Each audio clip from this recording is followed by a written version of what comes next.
Yatha pradiptam jwalanam patangaah Vishanti nashaya samriddha vegaah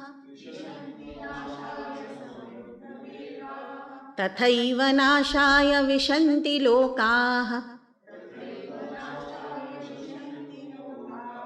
Tavapi vaktrani samriddha vegaah.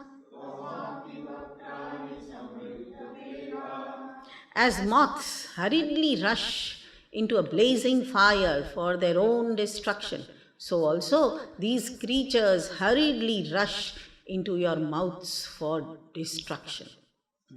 Now this destruction can be of two kinds. One is constructive destruction and one is completely destructive destruction. So all those who are positive thinkers and who are well-meaning beings, they are all entering, gushing towards you in your mouth, which is fiery, like the rivers who enter the ocean. And they are not afraid of losing their identity. They are not afraid of losing their individuality, and therefore they are calm and quiet and they are singing your glory, O Lord. But there are other set of human beings as well, and those who are not so comfortable with the thought of the Supreme, and they are also entering you, O Lord, in your burning mouth. I can see them entering, but their way of entering is quite destructive, because as the moth, due to the attraction towards the fire, enters the fire and burns itself down, gets destroyed. So is it destruction to meet with your true self, or is it good to meet with your true self, right? Yes, there is destruction of my individual entity, all right, but am I ready to give it up and be one with the Supreme? Then it's like river meeting with the ocean. But if I'm not very comfortable with this thought, because my ego is quite stubborn and it wants its individuality, then this thought is not very pleasant, and therefore one might get afraid to lose one's own identity, and one wants to maintain it. So no, I do not want to enter the Supreme Self with that kind of thought, which is so destructive. Oh, so I will lose myself. Oh, I'll lose myself, all right, but I'll gain my true self. So is it not constructive destruction? Of course it is. So there are two types of thoughts possible over here. Whether I am going towards the Supreme Self with the intention of losing myself and therefore coming to be one with the Supreme, Eternal, all-pervasive Self, or whether I am not very comfortable with the thought and therefore I feel it is quite destructive. If I think that it is destructive, like some people might think that, oh, on this path, in fact, you start losing your own family members and friends. It's quite destructive. What's so good about it? You become disinterested in the worldly affairs. You become irresponsible and indisciplined. Oh, is that so? Not really. The whole of the creation, if it is there and if it is moving and if it is coming into creation and being sustained or being destroyed or dissolved, it's all due to the discipline of the Supreme and its acts. Nothing goes wrong in nature. The nature is completely disciplined. The nature in you and me is equally disciplined. The amount of tamas that I have cannot suddenly become rajas until and unless I myself work upon it to turn it into rajas. It's going to remain. So it's completely disciplined. Sattva is never going to bear the fruits of tamas. So there is complete discipline in nature, whether inside or outside. So in that disciplined way of the true self, how can we expect that something is extraordinarily going to happen in spite of my being negative, and in spite of my having the fear of losing my identity, I am still going to get to realize my true self. It's not going to happen that way. And therefore, discipline is expected in every seeker who is seeking to merge with the Supreme without worries.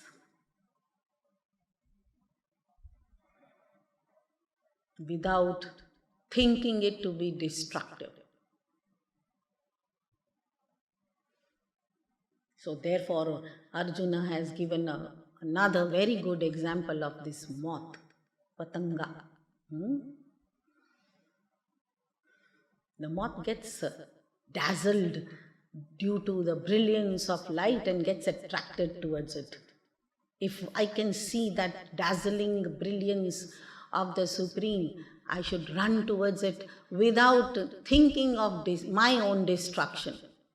Why? Because that dazzling brilliance is actually my true brilliance, which does not need another light. Tameva bhantam anubhati sarvam. By that brilliance, all is lit. So I should not be worried about my individual's destruction.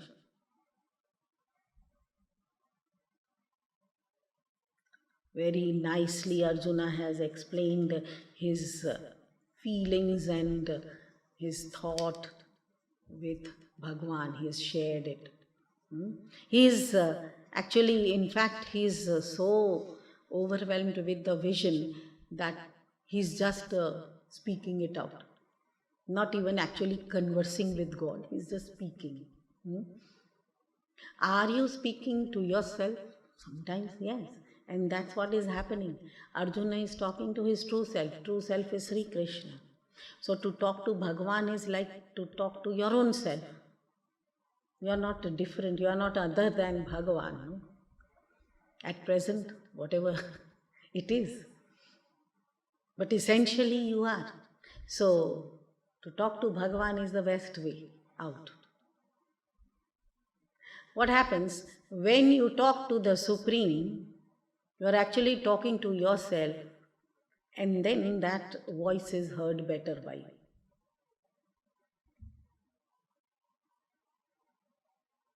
But then there is a hitch over there. Whether you are talking to your true Supreme Self within you, or are you talking to your mind itself? If it's your mind itself, then again there is a problem, because there will be a confusion. That feeling could go extremely negative as well. So one cannot be sure. So this type of talking to oneself can happen or can be agreed to only at the heights of meditation. It's not that you are roaming around and suddenly you start talking to your divine self.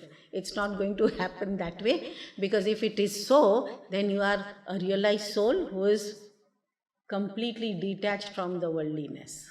It can happen. Then the creation is going to reply for you, as it used to happen with Adi Shankaracharya. From wherever he will go, the response will come from the nature. The trees will speak, the birds will speak, will converse with him, not in their language. They will be chanting Sanskrit, shlokas and mantras. That is the resonance of, that is the echo that you get from nature. Whatever you give, that's what you get. In simple words, it is told many times, right? That whatever you give, you get. Now, we don't pay much attention to it. And we think that, I don't know why. People keep doing wrong things with me. People keep pushing me. But have I ever thought about this? Whatever I will give to the nature is going to give it back to me. In fact, 3 times. Echo doesn't come once, no, it comes 3 times. Comes 3 times back to me. So, unknowingly also, my negative thoughts come back boomerang. They get back to me, hit me so hard that I forget that it was my own negative thought initially. And when and how is it going to come back, I won't even know. So it is always better to keep a watch. And Arjuna, as Arjuna would have suffered when at the heights of his meditation and his divine vision, he called Karna as Sutaputra. Some few shlokas back, right? So that's what you get back.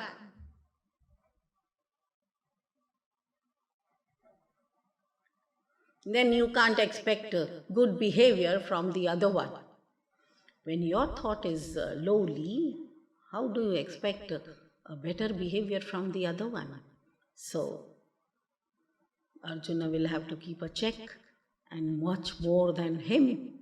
You and me will have to keep a check, because at least for him, he is yet able to converse with none other than Sri Krishna himself. Sri Krishna has graced him so much.